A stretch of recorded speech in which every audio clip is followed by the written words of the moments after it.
Good evening, everyone, and welcome to Embry-Riddle Aeronautical University and our Aviation Outlook webinar. I'm Alan Stolzer, Dean of the College of Aviation at the Daytona Beach campus. Over the course of the last 6 months and a dozen programs, we've had thousands of our friends and colleagues either join us for these live webinars or watch the video replays on our YouTube channel. We're glad you could join us for our final webinar of the year. To introduce tonight's guest, here is the president of Embry-Riddle, Dr. P. Barry Butler. Thanks, Alan. Tonight, I'm pleased to welcome Ted Christie, president and CEO of Spirit Airlines, to Aviation Outlook. As background, he joined Spirit in 2012 as Spirit's senior VP and CFO, Chief Financial Officer. And in subsequent years, he also served as Executive VP and Chief Financial Officer. And then in January of 2018, he was promoted to President with overall responsibility for the finance and commercial functions, as well as all operations, IT, and human resources. And then last year, he added the CEO to his title. Prior to joining Spirit, Christie served as the CFO of Pinnacle Airline Corporation, a holding company with subsidiaries flying as Delta Connection, United Express, and US Airways Express, carriers that we're all familiar with. He began his airline career at Frontier Airlines in 2002, where he was promoted to Vice President for Finance and then Senior VP and CFO in 2008. He earned his Bachelor of Business Administration and Finance from the University of Arizona in 1992. Spirit Airlines, through their charitable foundation, supports Embry-Riddle with scholarships for women and other underrepresented groups in the aviation field, and have said that their goal is to inspire women to get into the field of aviation, aeronautics, and STEM, ensuring that the industry will continue to be diverse, inclusive, and equitable for everyone. For that, we want to thank you and your foundation and all that you've done to help the industry move to that future goal. Ted, on behalf of Embry-Riddle, thank you for joining us tonight. And Alan, I'll turn it back to you. Thanks, Dr. Butler. Among the awards Spirit Airlines has received during Ted Christie's tenure as president include the Center for Aviation's Award for Excellence as the low-cost airline of the year for establishing itself as a leader, innovator, and for providing a benchmark for others to follow. Air Transport World named Spirit the Value Airline of the Year. The Airline Passenger Experience Association gave Spirit a 4-star rating in 2020, the highest honor in the category. This is the first airline rating program based solely on certified passenger feedback. And finally, Flight Global ranked Spirit as the country's most on-time, low-cost airline in its annual On-Time Performance Service Awards. Ted Christie, welcome to Aviation Outlook. Thank you, Alan. Thank you all. I'm thrilled to be here. I really appreciate you all dealing with me tonight, and I'll do my best to keep everyone entertained, and maybe we'll all learn something. Terrific. Thanks so much for taking the time. And these are certainly crazy times for the airline industry, aren't they? There's no shortage of crazy in this business usually, and I think we've doubled up on it of late, yes. So I think there's going to be plenty of interesting banter back and forth between the two of us about how we try to figure our way through it. I've been really looking forward to it. So let's jump right in. In June, you shared that the carrier was seeing load factors at the 50 to 60% range. How is your carrier managing the drop-off in demand? Well, it's been a tumultuous period as the crisis began to hit us in the latter part of March and into April. We cut back flying dramatically. We were an airline at that period that had about 155 airplanes in the fleet. And we were operating around 700 departures a day at our peak. And by the month of April, the latter part of April and into May, we were flying about 50 departures a day. So it was a pretty dramatic fall off. The good news is that we are a low cost, ultra low cost, leisure based airline, and history has shown, and it's proven to be true as well in the recent pandemic, is that the leisure customer is the first to return or tends to be more resilient during economic downturns or even crisis of confidence type environments, one that we live in today. And so we started to see demand return into late May and early June, and we started to add flying back as a result, such that by the time we hit the summer peak in July, we were flying about 550 flights a day, so closer to 2/3 or 3/4 of what we otherwise would have done. And our load factors began to respond as well. You mentioned that in June we were seeing load factors in the 50s and 60s, which our loads are normally in the mid 80s. We tend to operate 85 or so historically across the board.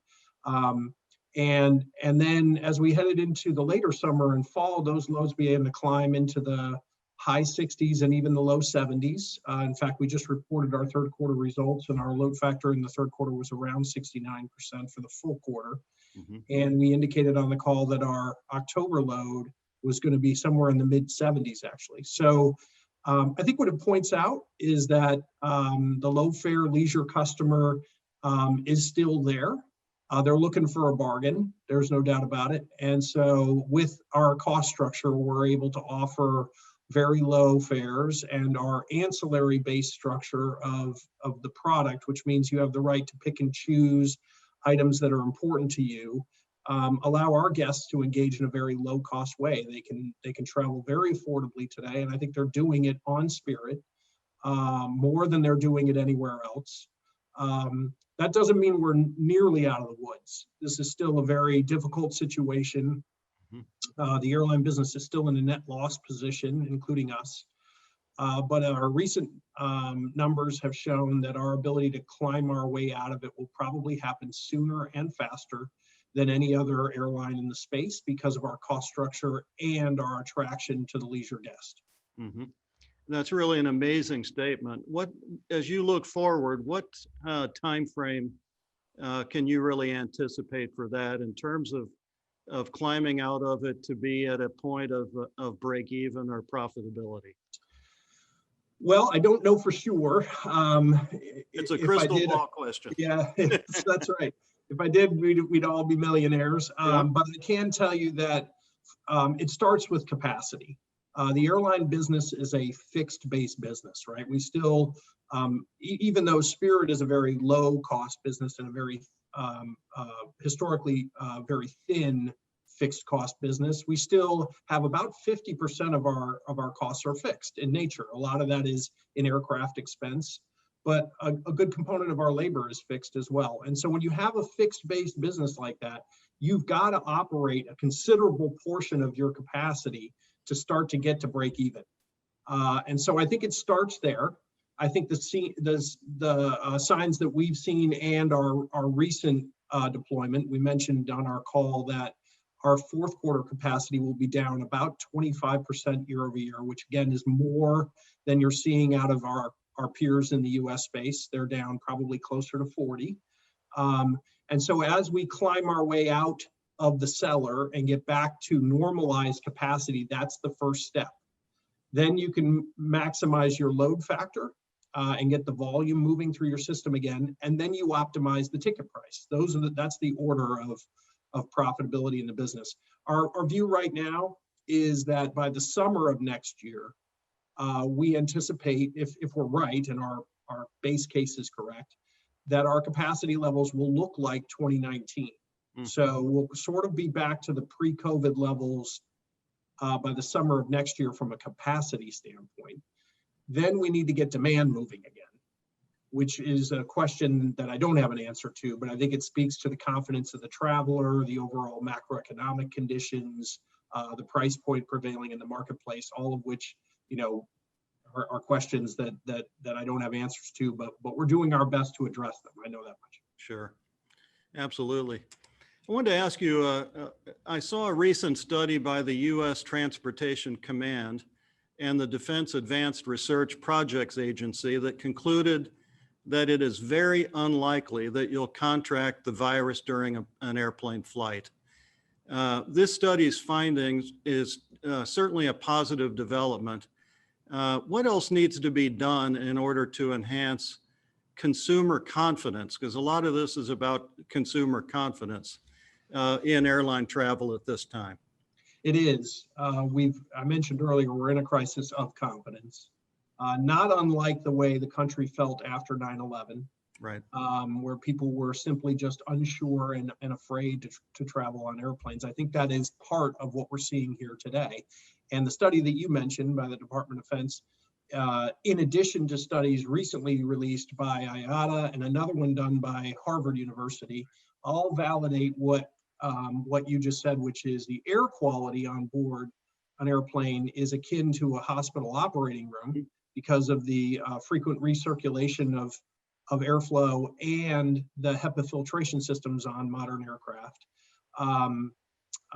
So that creates a very safe air environment, and the overall travel experience, when coupled with facial coverings, can actually put you in a very, very low risk category where it's one of the safest places to be in the country. So that rhetoric will go a long way towards restoring confidence in the air travel component of someone's travel experience.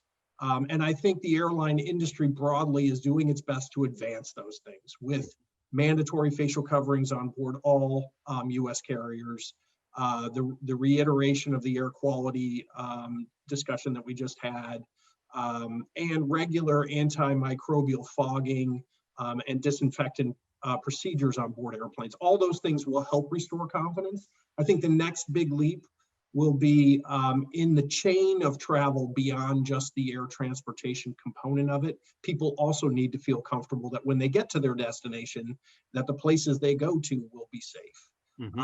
And ready for them.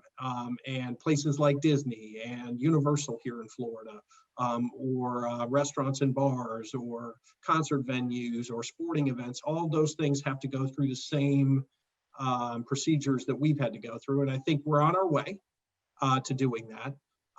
And once a vaccine, of course, is introduced, I think that will be the next big confidence boost.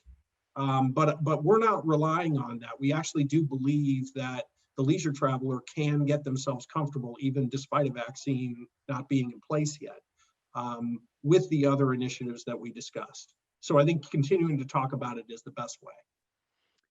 Yeah, and I actually read the Harvard study, which was really interesting, and the comparison of the air quality on board an aircraft versus a hospital operating room you mentioned, or a grocery store or an office.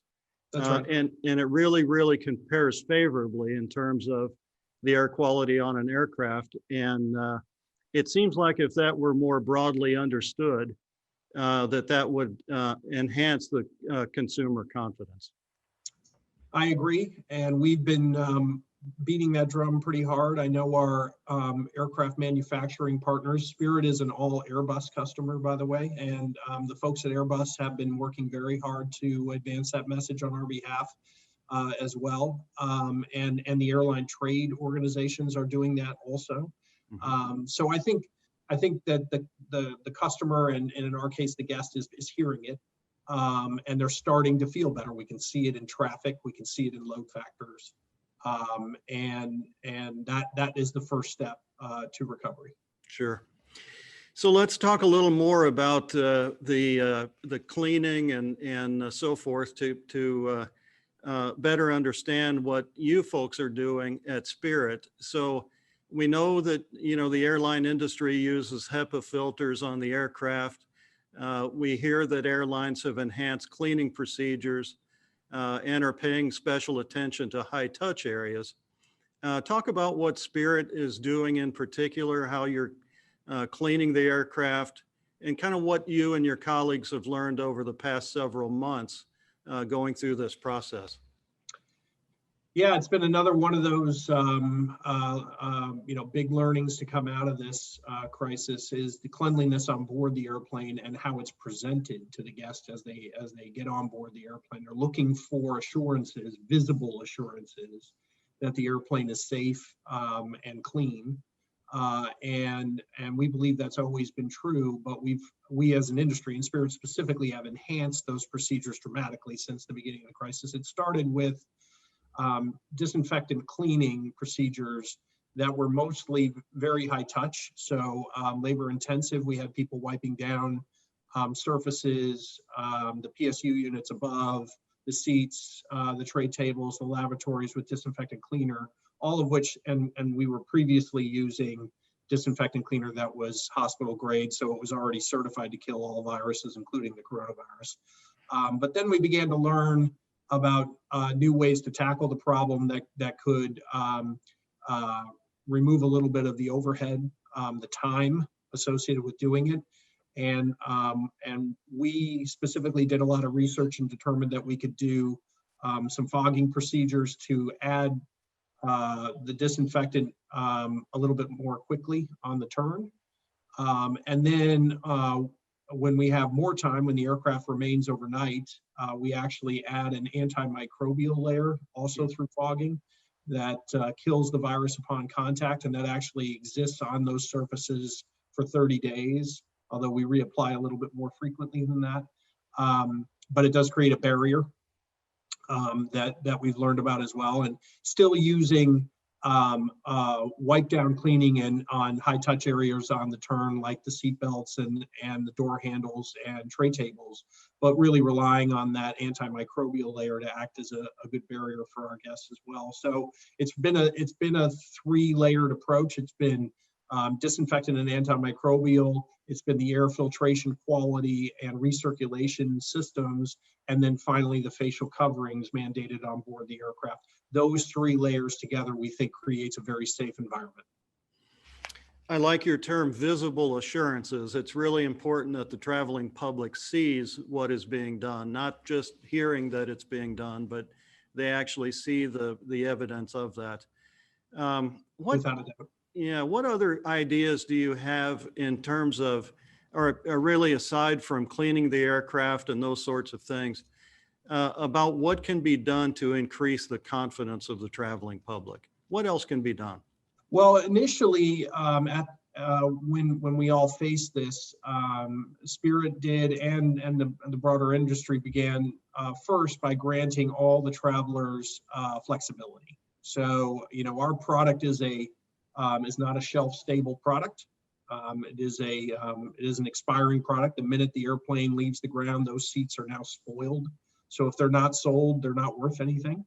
And so for that reason, when we sell a seat, if someone is looking to change their flight, there are fees associated with that called change fees. Everyone's familiar with the concept. And what the airline business did initially was they started to waive all those change fees to give people confidence that if they booked and they then got closer to travel and were uncomfortable, they could change their ticket for no fee. It still may cost them more money to fly it on a different date because the price of the ticket has changed, but the fee would be waived. Mm-hmm. Spirit has done that as well. Every airline that I'm familiar with has also done that to restore confidence. I think that has helped people navigate the initial discomfort early on, feeling a little bit more flexible. Beyond that period of time, we believe there's a product that can be introduced, and one that we already sell that didn't get tremendous publicity, but I think could get more traction going forward, which is a fee-based product that gives you additional flexibility around your travel experience. And that's one way that we think we can offer that to our guests who need it, because offering seats in perpetuity without a change fee is expensive, and usually means that overall fares need to rise to subsidize that cost.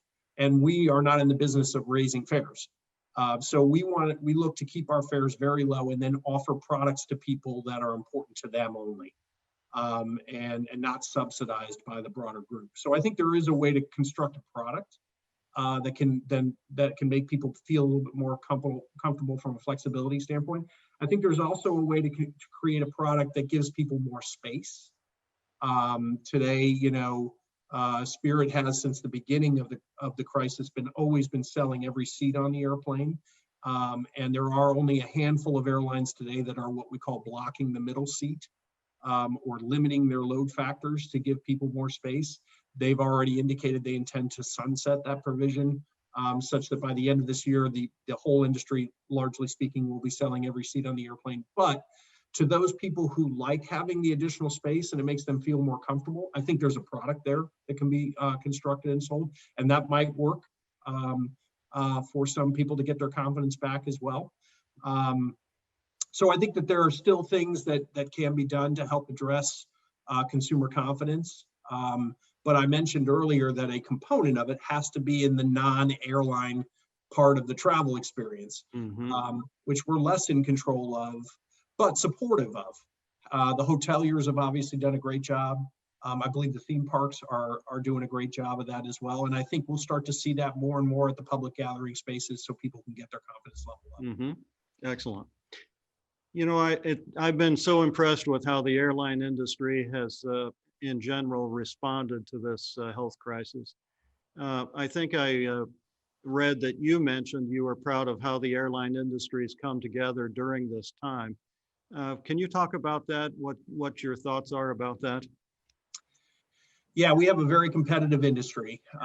It's one of the most intense competitive industries that exists today, mostly because the product is extremely transparent to the buying customer. It takes all of 30 seconds and 3 clicks on the internet to price every airline, and so for that reason, it's very, very competitive.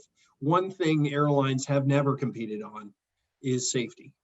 And I think our industry has done a fantastic job in conjunction with the regulatory agencies and a number of independent groups throughout the country and the world at improving aviation safety to the point now where clearly air travel has never been safer.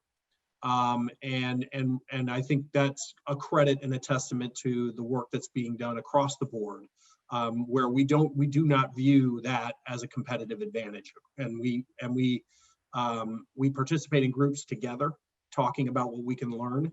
And I think this is one of those examples where we've all participated in ways to enhance the feeling of the health safety on board the airplane.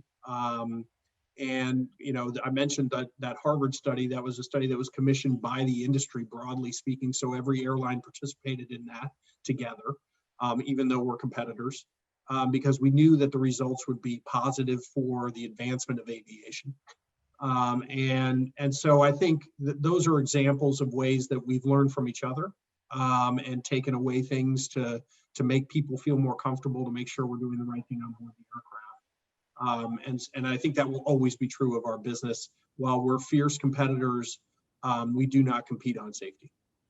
It's a great point, and I've had the pleasure of participating in some of the information sharing that's done among airlines, and I've always thought that that in itself would increase passengers' confidence in the airline industry if they knew that exchange was taking place, and how freely that is taking place. It's really a positive thing that this industry does that I think you would be hard pressed to find elsewhere.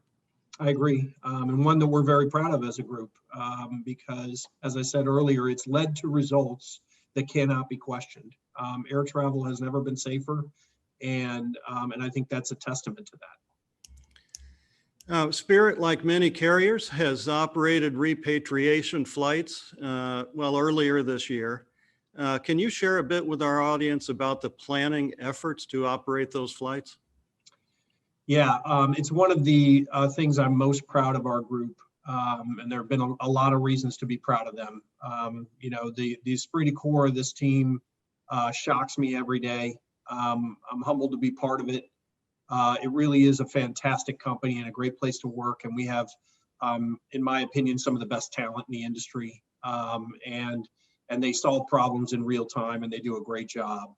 The idea that we're talking about here with regard to repatriation, we were uniquely situated to address an issue because of our physical location in South Florida and our network reach into some near field Latin American communities. And a lot of that serving what we call visiting friends and relatives type traffic, which is the people going to see and return to their families. We found early on, and we were approached early on by a few embassies, that they were having problems getting their constituents home, either from that country back to the United States, the U.S. Embassy obviously spending some time with us, or going the other direction. Fast forward to where we landed, we ended up operating almost 250 flights. We moved 30,000 people back to their families. And it's one of the things that we're extremely proud of. The planning around it that you mentioned was much more logistically difficult than it appeared on the surface. It's the quintessential duck on a pond, where we were able to put together flights, get people on board the flights. It appeared to be a seamless experience. We got them back to their country of origin and on their way back to seeing their families. Meanwhile, underneath, the legs were moving furiously because these were not regularly scheduled flights. So we had clearances we had to get from the different authorities. We had to arrange to make sure that that ground handling and fuel was taken care of. We had crewing issues. We had aircraft availability issues. And our network plan, it started with our network planning team, did a fantastic job, and then interfacing with our operations group on the ground, the airports team, the flight operations team, piecing together each one of these flights was a labor of love, and I'm really proud of them for getting it done. I'm sure it was a lot of work behind the scenes making that happen, but that was really a positive, very positive thing to do. So yeah, well done. Thank you. Spirit flies to about 75 or so destinations. You can correct me on that number, but the health crisis has resulted in carriers reducing, or in some cases ending, service to certain markets. And that has created opportunities for others to add service. I'm just curious, has Spirit found opportunities to do the latter, to add service? Well, we have actually, and as you pointed out, I think there are going to be those types of opportunities that will present themselves because of the fall in demand.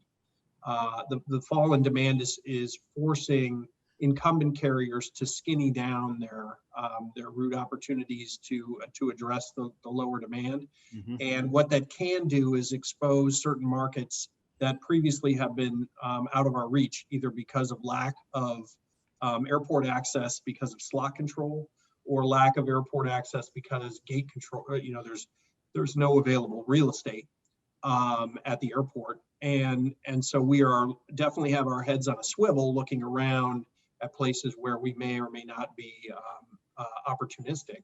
Since the crisis, we just recently announced and will be inaugurating service at John Wayne Orange County Airport, which is a slot controlled airport here in the United States, slot controlled by their county, not by the federal government, but nonetheless slot controlled. And we went from kind of near the bottom of the group in the list all the way to the top because we were the ones willing to raise our hand and say we could do it now. And I think those types of opportunities will present themselves. We're still a growth airline. This crisis does not change that paradigm in our view. It does. We view it as a speed bump, or an interruption to the growth, not a change in the trajectory of the growth. And so we will be looking for places where we can find places to put airplanes. We inaugurate service to 3 new international destinations this fall. Actually, one of them is sort of a relaunch into Cap Haitian, Haiti. But we're starting 2 more destinations in Colombia this month, along with Orange County. So we're still adding new dots to the network and continuing to look around to see, are there places where we've desperately been wanting to get access, but just simply haven't been able to get in. There's been no room at the inn. And I do think those will pop. I love your term speed bump. That's a good way to look at it. And I think a positive message to send to observers. I want to explore that a little bit more, your last comment. Over the last several years, Spirit has added a fair amount of service to Central and South America. You have the most flights between the US and Colombia, for example.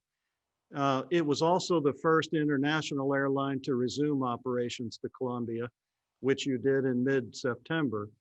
Can you talk a little more about your expectations going forward for Spirit in that part of the world?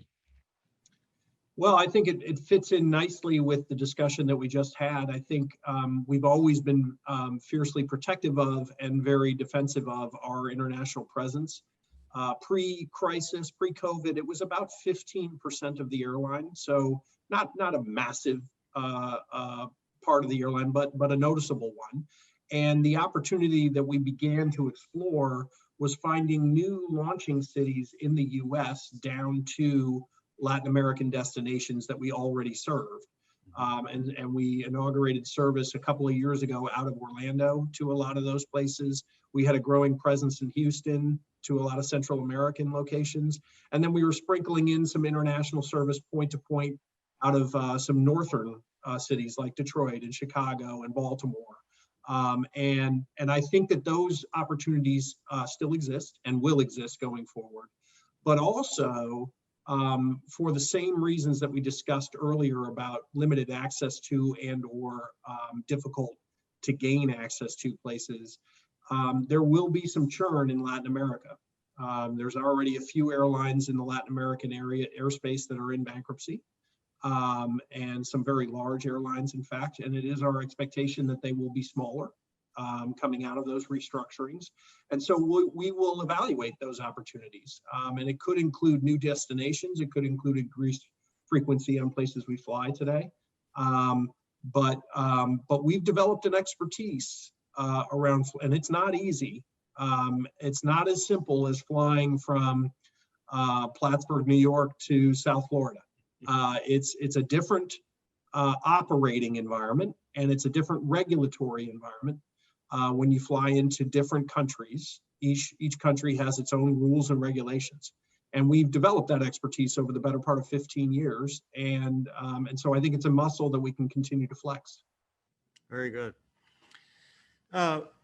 Spirit is known for keeping fares low, obviously, and putting a fair amount of seats on their aircraft. You're also aware that this strategy sometimes comes at the expense of passenger comfort. Spirit undertook an initiative last year to improve the feeling of usable space for passengers. Can you share a bit about this with our listeners, what that strategy is all about? Sure. Let's start with what's important to people who travel on Spirit. Clearly, price is the most important thing for people who travel. In any survey that we've conducted, 80% of the recipients always pick price as the most important component of their travel. And so, yes, it is true that we have more seats on board the airplane than our peers. And the reason for that is to make sure that we're giving people the lowest possible price. But we began to approach our model, generically speaking, and the seating on board our aircraft, specifically speaking, in a new way. We were tired with the old thinking around seat technology and seat placement, and the language used around how they describe comfort on board airplanes, which is the concept of seat pitch, if you've heard that term before, which is really the measurable distance between a point on the seat and a point on the same point on that seat in front of you. That's seat pitch.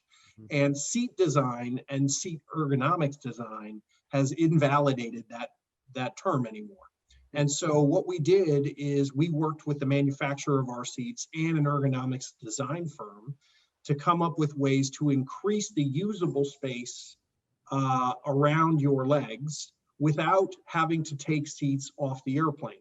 And that included the curvature of the seat, the lumbar curvature of the seat, and as well as the pre-reclined nature of the seat, and the design itself of the infrastructure of the seat, the actual physical bars and support structure of the seat itself. And what we were able to do was create an experience that actually freed up the equivalent of 2 inches of usable leg room without having to remove a single seat from our aircraft, such that the coach product on board Spirit looks and feels much more like a traditional coach product. And I'm 6'2". I travel on our airline all the time, and I sit in our coach product, and there is plenty of leg room for me. And I travel on our competitors as well. And I would tell you that, and I'm not just saying this because I'm a Spirit employee, that our product is more comfortable than you may find on other coach-based products, because we've been able to add pre-recline to the seat. We added cushion to the seat. And we added this additional usable space in the form of quasi legroom that when we put that all together, and as you mentioned, we added an additional inch to the middle seat. We routinely survey our guests. Every time they get off the airplane, somebody gets a survey, and the response rates are very high. And we can triangulate how those match up with the seat map on board the airplane. So we ask them about seat comfort, and we know exactly which aircraft tail they traveled on and which seat they sat in. And then we can create a seat heat map that tells us about that. And what we've learned is, since we introduced this new seat technology, the comfort level on board the airplane across the board is up about 40%. Oh my. Which is a notable improvement, not something we anticipated. And what's most interesting, this is the one that shocked us, is that the comfort level between the middle seat and the aisle and window, which normally is viewed as the most disadvantageous seat on the airplane, is now equal. So people feel the same comfort level on the aisle and the middle seat and the window. So we did all that, improved the product, and reduced the weight on board the aircraft to save fuel. So it ended up being a massive brand improvement and a cost savings initiative, and something we're very excited to continue to roll out through the fleet. Oh, that's amazing. That's a great story to tell, and some very innovative solutions. Yep. Spirit also announced a rebranding of a product called the Big Front Seat. That's effectively, as I understand it, a 2x2 business class seat. Does that mean Spirit is dipping its toes a bit into the business class market? So the Big Front Seat is a product that we have had since we recast ourselves as an ultra low cost carrier in 2006. So we always have had a 2x2 row. It was originally one row at the front of the airplane, 4 seats, and branded as the Big Front Seat. And what made it unique is that it was not a class of service. So it was not like buying a business class ticket or a first class ticket. Anyone could buy that seat as a seat assignment, even if you paid the lowest fare we had available. So it was just a seat assignment, and a product that we found that people really loved. And so what we've done since then is we've refined that product a little bit. We added another row to every airplane. So we now have 8 available Big Front Seats on the airplane. And we did, much like we redesigned the coach seat, we have redesigned the Big Front Seat as well to add to its comfort and its pre-recline also. But much like anything at Spirit, and this is an important topic to say, all of the decisions that we make are founded in a mix of clearly of brand value, but more importantly, economics.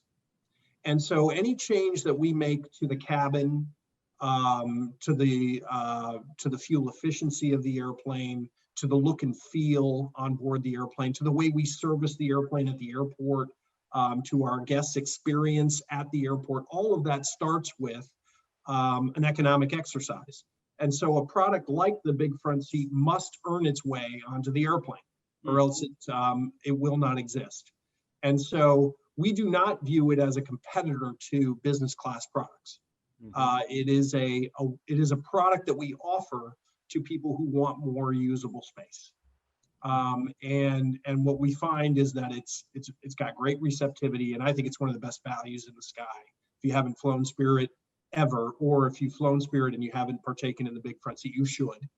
It's a great product, and one that we're excited about refining going forward with the way we price it and manage it in different route circumstances. That's great. Yeah. One of the other things that comes to mind that the public has been desiring in the airline industry on their aircraft is Wi-Fi. service. Spirit was initially reluctant to offer Wi-Fi connectivity on its aircraft, but I understand that has recently changed. Can you talk about that? You're right about all of that. We announced a couple of years ago that we had reached an agreement with a partner to provide Wi-Fi on board the airplane. And I'll tell you in a second about the different gating items and hurdles that were important to us in order to introduce that product. Since we made the announcement, we've collectively run into a few technological issues. Our provider is still refining the actual antenna on board the airplane. That's the thing that sits on top of the aircraft and communicates with the satellite. And we believe we've reached a solution to that. And our first aircraft has cleared its STC, which is System Type Certificate, which means it's been approved. And now we will start rolling more aircraft through the production line to get them retrofitted with the Wi-Fi. So we're excited to start to see that roll out. But when we were back looking at this idea, much like I described the seat issue or any other product that we change on board the aircraft, the Wi-Fi had to earn its way on the airplane too. The equipment itself has weight, and thereby it penalizes the fuel burn on the airplane. There's expense with managing the equipment, with maintaining the equipment. There's expense with the broadband itself coming to the airplane. And so we went to the market and said a few things are important to us. One is that our partner should be looking at success in this business as somebody buying Wi-Fi. The success in the business is not the airline buying the equipment. It has to be that the product is actually used and supporting the investment of the capital equipment. And for that reason, we pushed our partners, the people that we went to the market, to say, we do not want to be in the business of buying this equipment. We do not believe we're a Wi-Fi provider. It's not what we're good at. But what we would like to do is invite the right partner to put the product on board our aircraft, to supply it with broadband, to help us merchandise it, and then we'll bring the distribution platform to the space, which is all of our guests on board the airplane. And if they buy the Wi-Fi, we'll be a commission player on that. And hopefully our partner makes a ton of money selling it. And it took a while for us to find the right partner in that regard, but we did find a very good partner in Thales. And they are our provider on that. And we're extremely excited about being their partner to help them think about merchandising this product to airline customers. And so you will start to see that roll out on our aircraft over the next year and a half. And I think it's going, the other hurdle, by the way, that we had to cross was it needed to be best in class. We did not want to put a Wi-Fi product on board our airplane that didn't support full streaming. And so what we found is that this product will do exactly that. You'll be able to watch your Netflix, watch your Amazon Prime, and as well as do regular web surfing and communication through text and email. So it's going to be a best-in-class service. We're excited about it. It's just going to take us a little while to get everything installed. Well, do you intend to install that on the entire Airbus fleet? That's correct. Yeah, Okay. It'll be fleet-wide over, call it the next year and a half. Okay. Speaking of fleet, you are all Airbus. You have over 150 A19, 320, 321 aircraft, including some of the newer new engine option or NEO aircraft.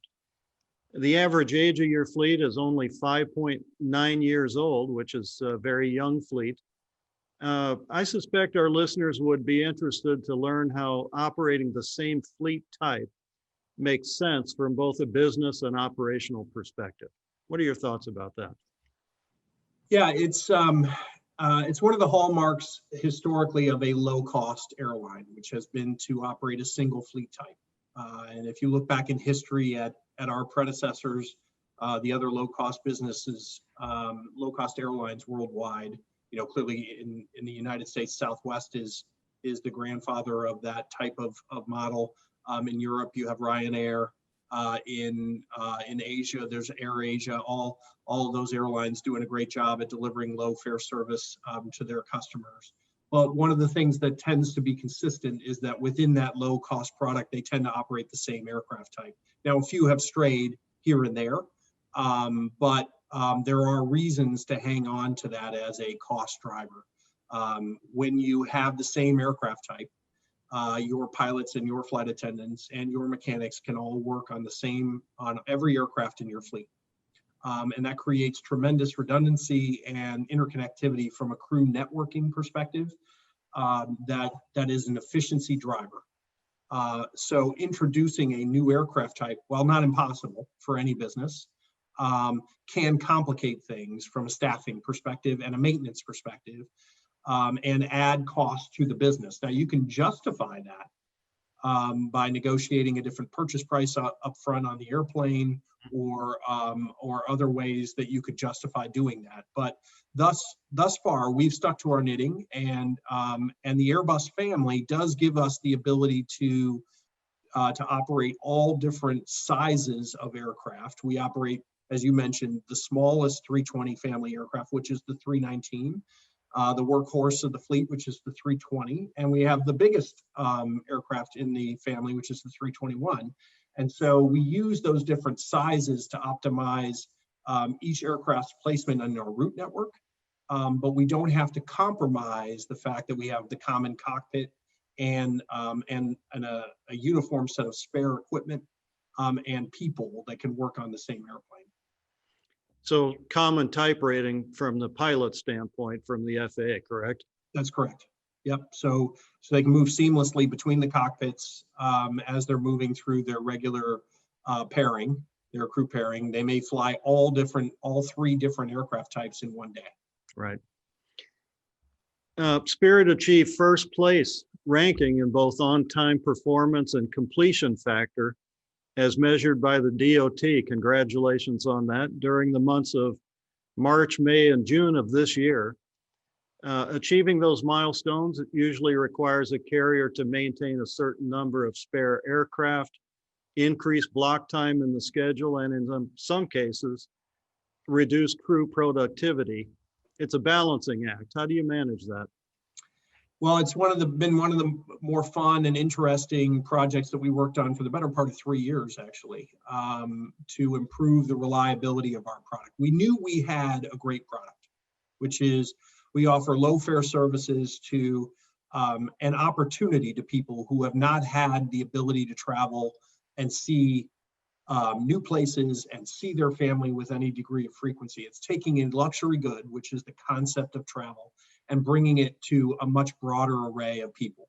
That's a great product. It's a great brand proposition. But our execution around that had historically been spotty. Our on-time performance was not where we wanted it to be. Our completion factor, or the inverse of our cancellation rate, was not where we wanted it to be. And so we launched an overall exercise that, again, was founded in cost. We knew we were spending a lot of money fixing problems by being late and by canceling flying. We were having to reaccommodate our guests on different flights. We were having to move crews throughout our system. We were having to chase airplanes with spare parts because they were not where they were supposed to be. And all of that thing cost us a lot of money. So we said, we believe we're investing in the wrong place here. We're spending money to fix problems rather than spending money up front to avoid them. And so we started an overall health exercise that has led us now to be consistently one of the most reliable airlines in the lower 48.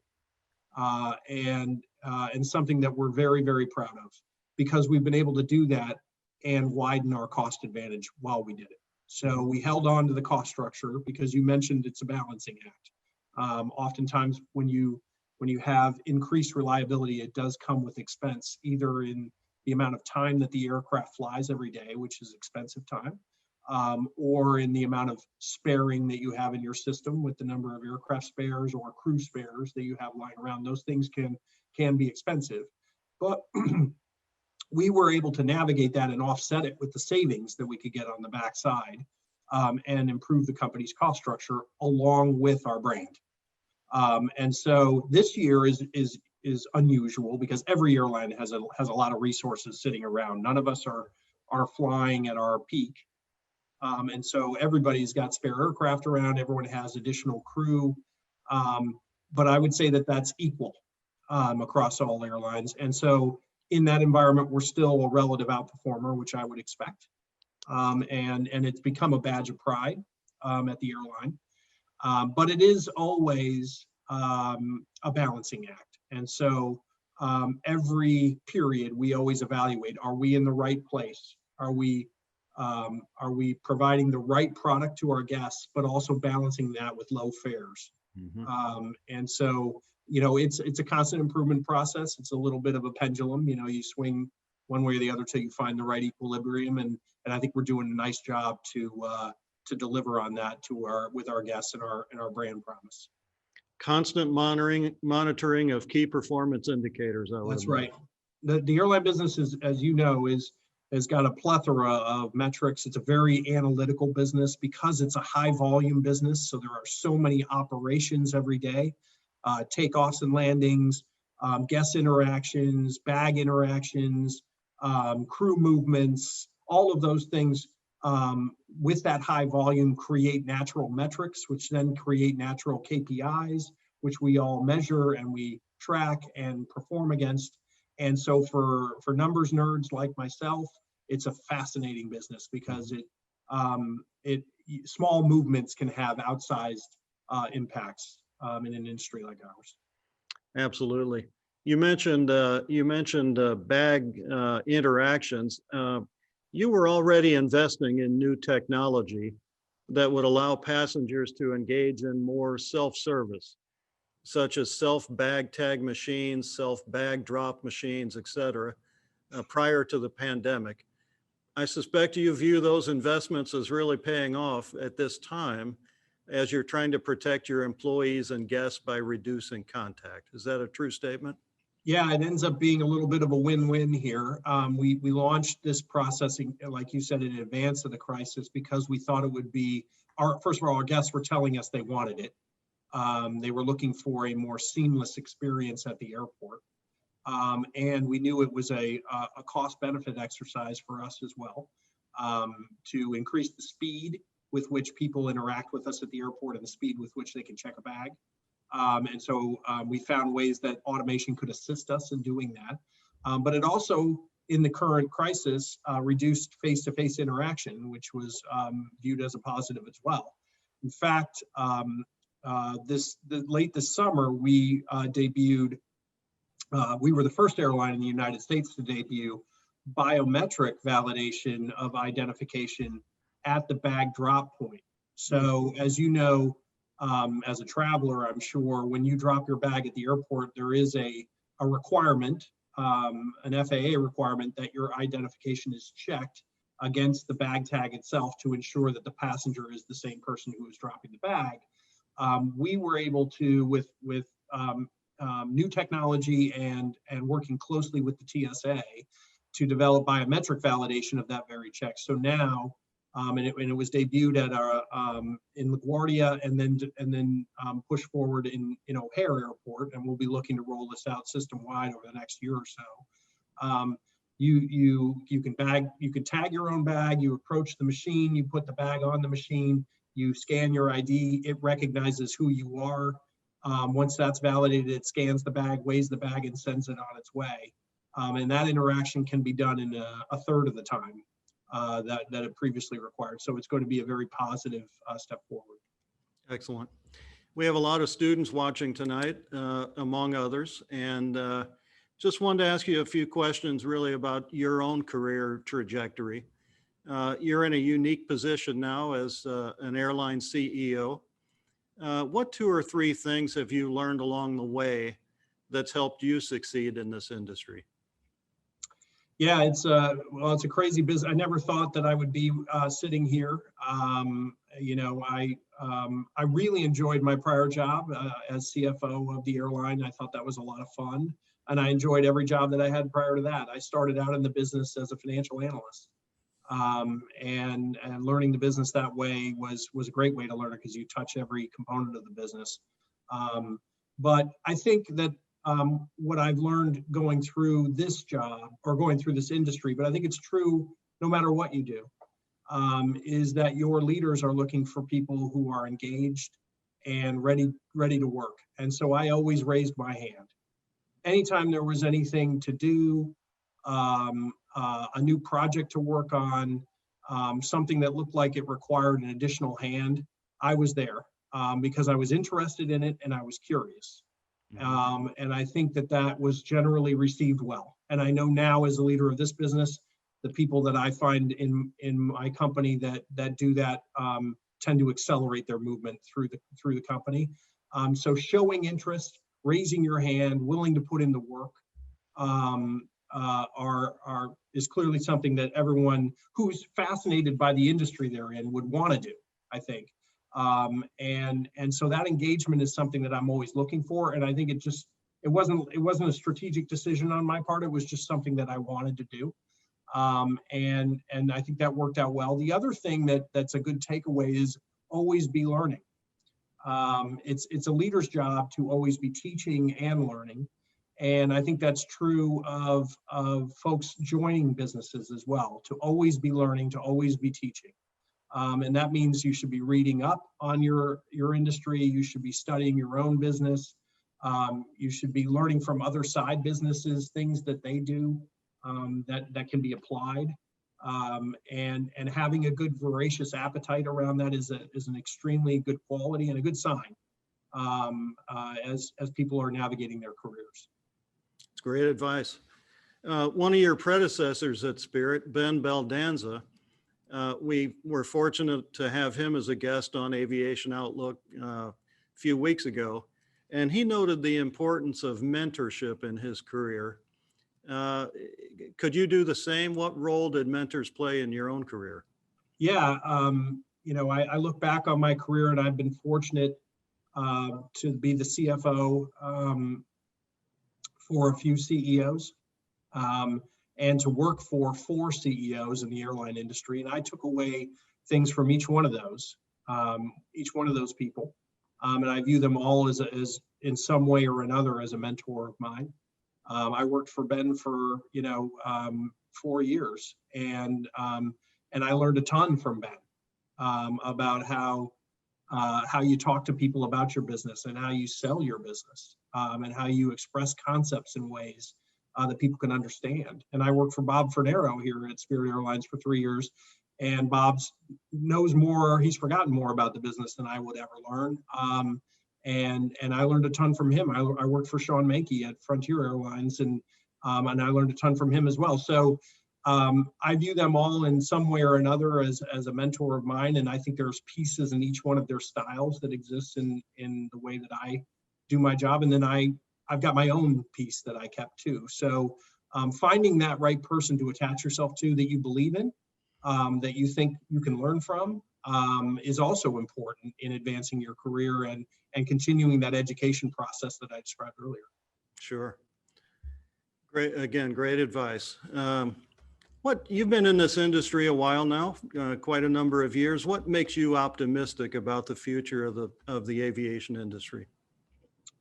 Well, I was born an optimist, and so I can't get that out of my blood. I think it starts with my dad, who is the quintessential optimist. He can never be, nothing changes his view of the positive in life and in the world. And to be honest, I'm just glad that exists in me. I wouldn't have it another way. But as it relates to our industry, I think what makes me optimistic about it is that people love to go and see things, and nothing has changed that.